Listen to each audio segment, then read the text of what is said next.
Bonjour à toutes et à tous, merci de votre fidélité à l'émission Au large de l'histoire. Je vous propose aujourd'hui, un petit peu dans la lignée des thèmes d'émissions que nous avons abordés les semaines passées, une réflexion sur ce christianisme antique et notamment sur une date clé à la fois dans l'histoire de l'Empire romain et dans l'histoire du christianisme, qui est l'année 313 avec la promulgation de l'édit de Milan. Vous en rappelez peut-être, il y a quelques semaines, où nous avions étudié la naissance, l'expansion, les persécutions des premiers chrétiens pendant les 3 premiers siècles du christianisme, qui sont aussi les ultimes siècles de l'Empire romain.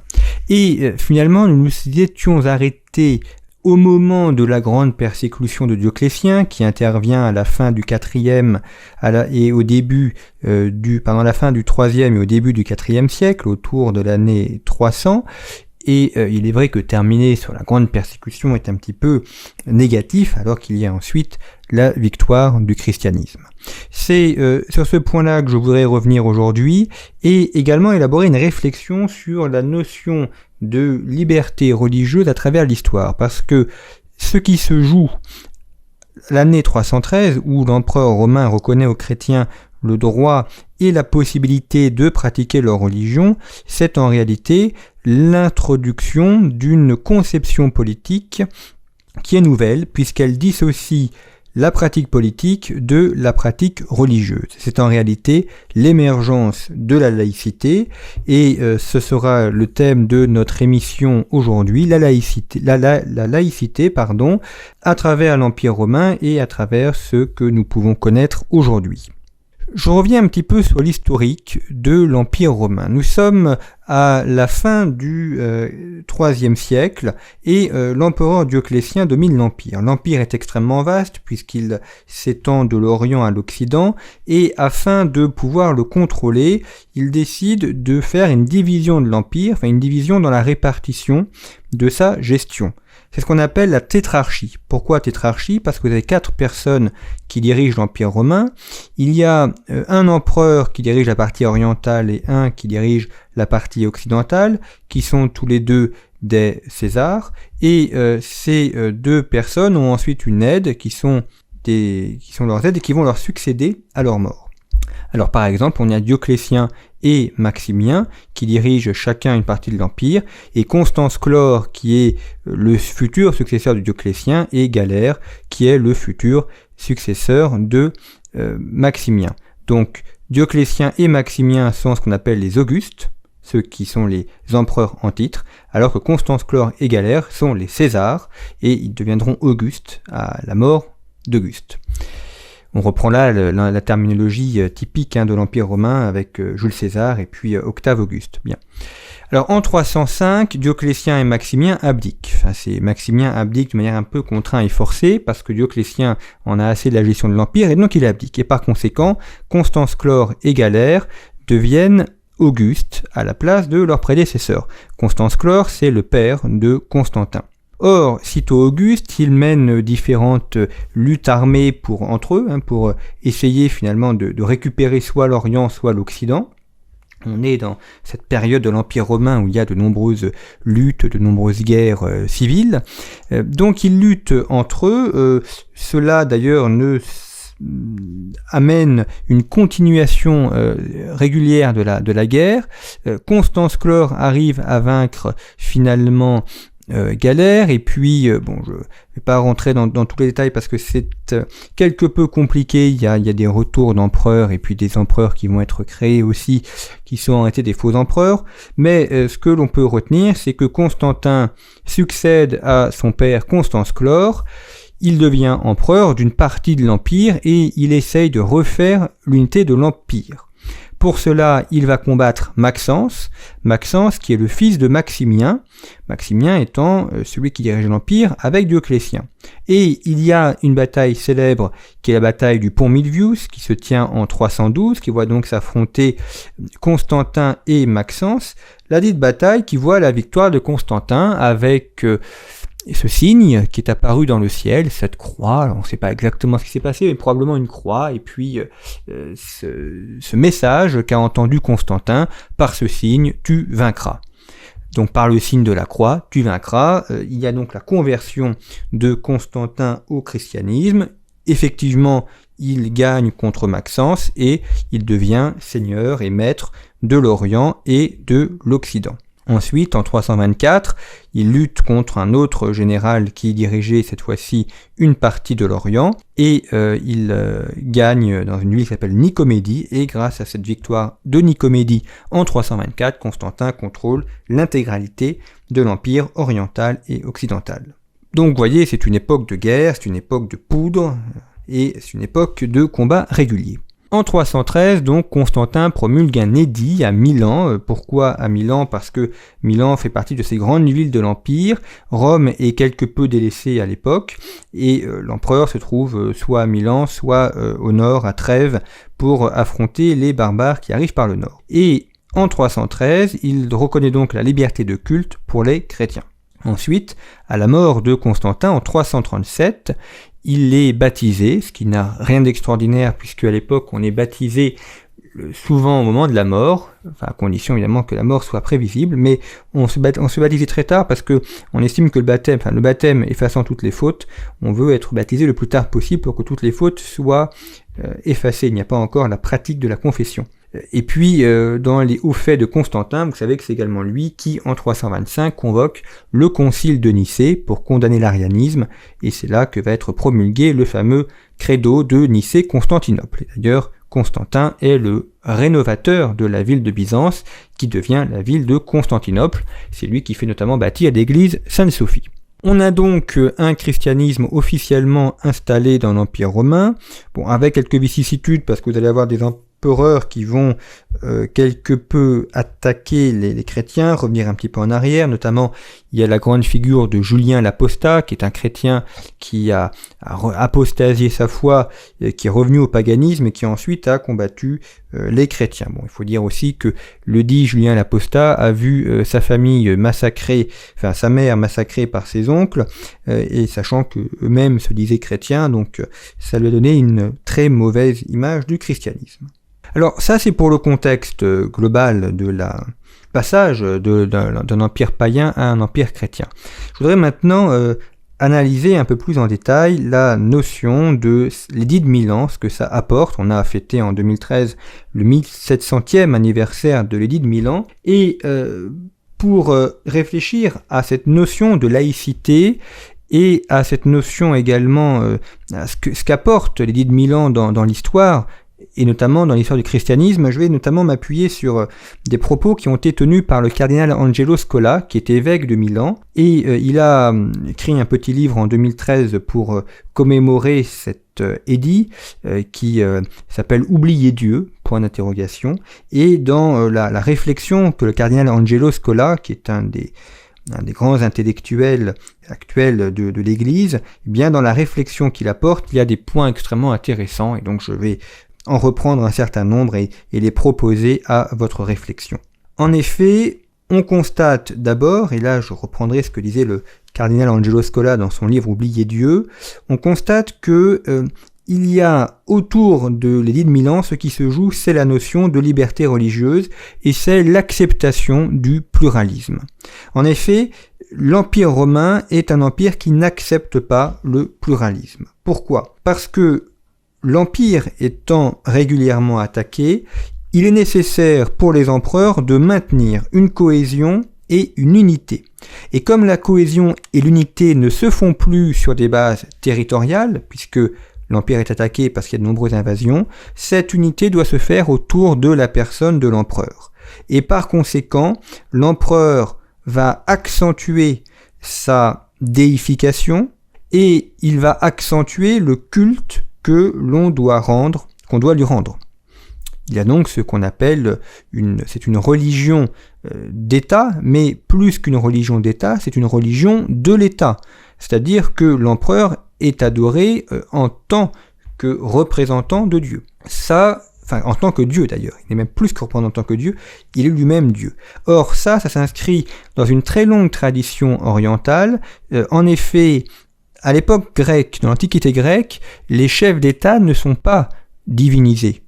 Périclès n'est pas divinisé, les rois de Sparte ne sont pas divinisés. La divinisation des chefs d'État, ça se fait en Perse, en Orient, et elle est découverte par les Grecs au moment où Alexandre le Grand conquiert l'Orient.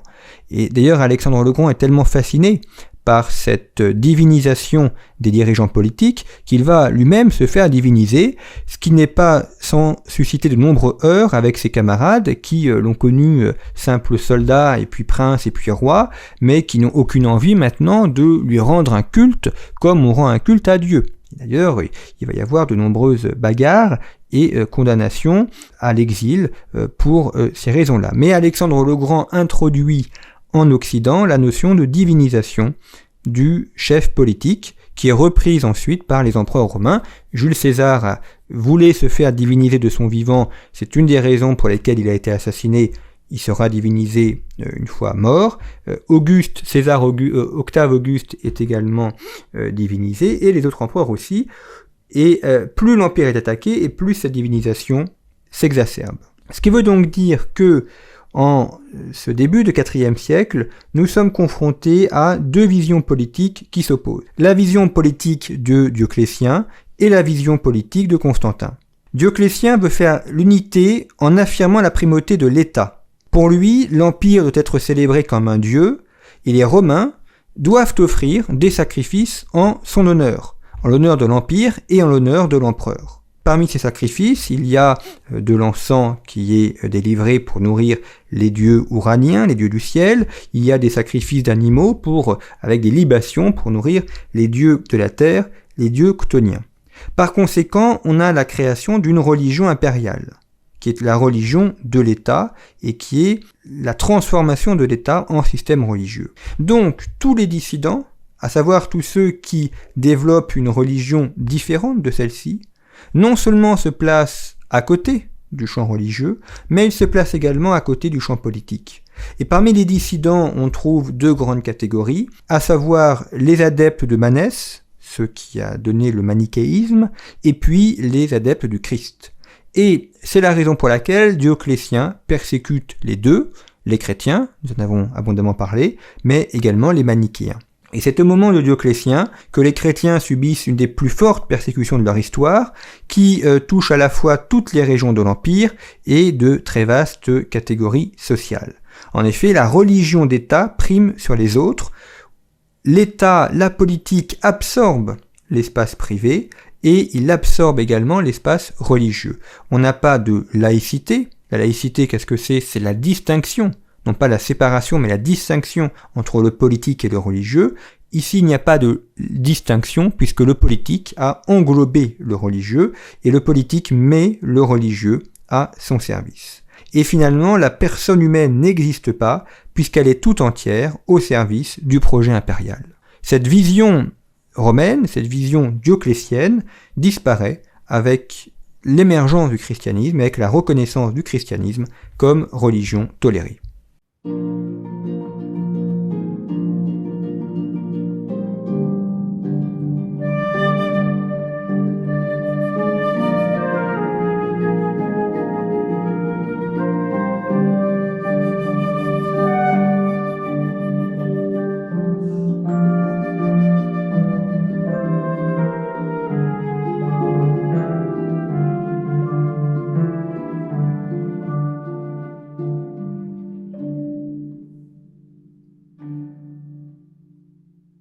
Vous êtes sur Radio Espérance, émission L'Arche de l'Histoire, présentée par Jean-Baptiste Noé.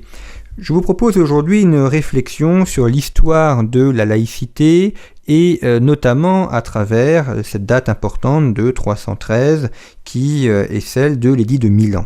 Édit de Milan, donc promulgué par Constantin. Je vous en cite un court extrait, c'est l'empereur Constantin qui parle. « Nous donnons aux chrétiens, comme à tous, la liberté et la possibilité de suivre la religion de leur choix, afin que tout ce qu'il y a de divin au céleste séjour puisse être bienveillant et propice à nous-mêmes et à tous ceux qui se trouvent sous notre autorité. » On a là à la fois une grande nouveauté et également une grande rupture. L'édit de Milan reconnaît la liberté de culte à l'ensemble des habitants de l'Empire. Il ne s'agit pas uniquement des chrétiens, il s'agit de l'ensemble des habitants de l'Empire. Et l'édit de Milan fait disparaître l'État comme un objet religieux.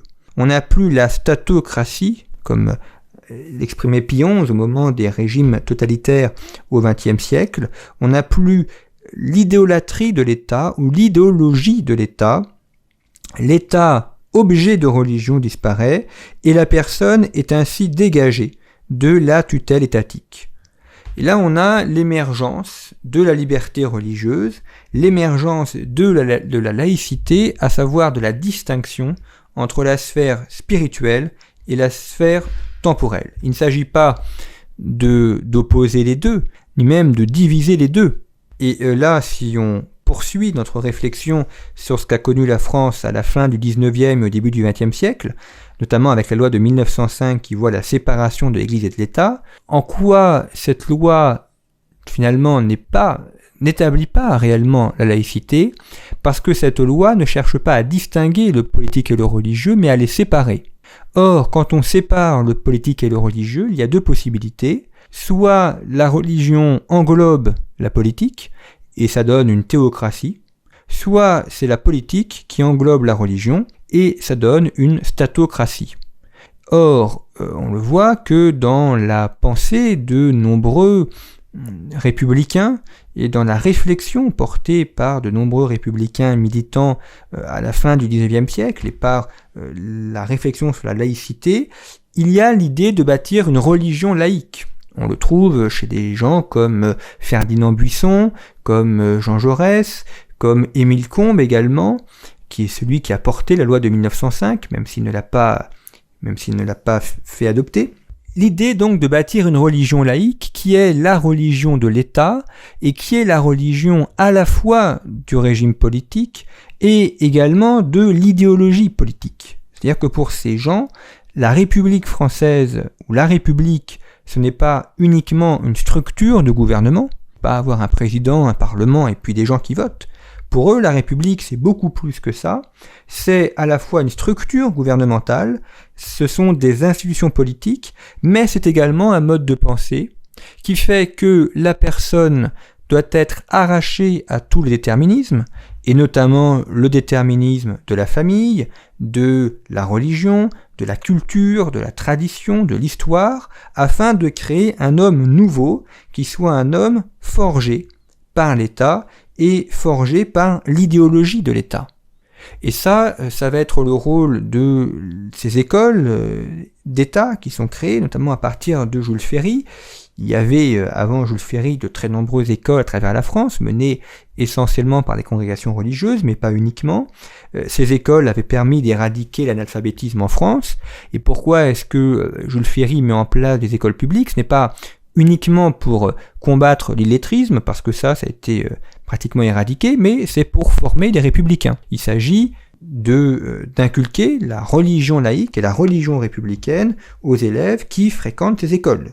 En cela, il n'y a qu'à relire les discours, les textes qu'ils ont pu élaborer, et cela est dit de manière très claire. On a donc une lutte entre un État qui veut contrôler entièrement les individus et des individus qui se reconnaissent comme personnes et qui veulent affirmer leur liberté. La laïcité, en offrant la confrontation entre le pouvoir politique et le pouvoir religieux, permet l'émergence d'une liberté dans l'espace de confrontation des deux systèmes.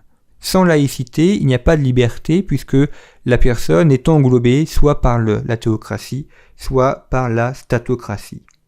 Et c'est donc la rupture majeure apportée en 313, qui est la création d'un espace religieux différent de l'espace politique, et qui est également le fait de penser le pluralisme, c'est-à-dire accepter que dans un État, il y ait des personnes qui ne se réfèrent pas à l'idéologie dominante, et des personnes qui ne se rattachent pas à cette idéologie, qui la combattent, qui la rejettent, qui sont indifférents, mais en tout cas qui ne vivent pas dans cette idéologie sans être pour autant de mauvais citoyens ou de mauvaises personnes liées à la nation, de mauvais nationaux.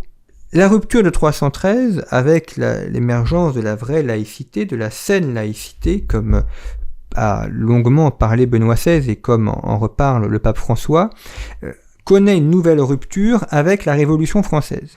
la Révolution française qui s'inscrit dans le cadre de la réforme luthérienne et calviniste, et cette Révolution française définit une nouvelle religion d'État.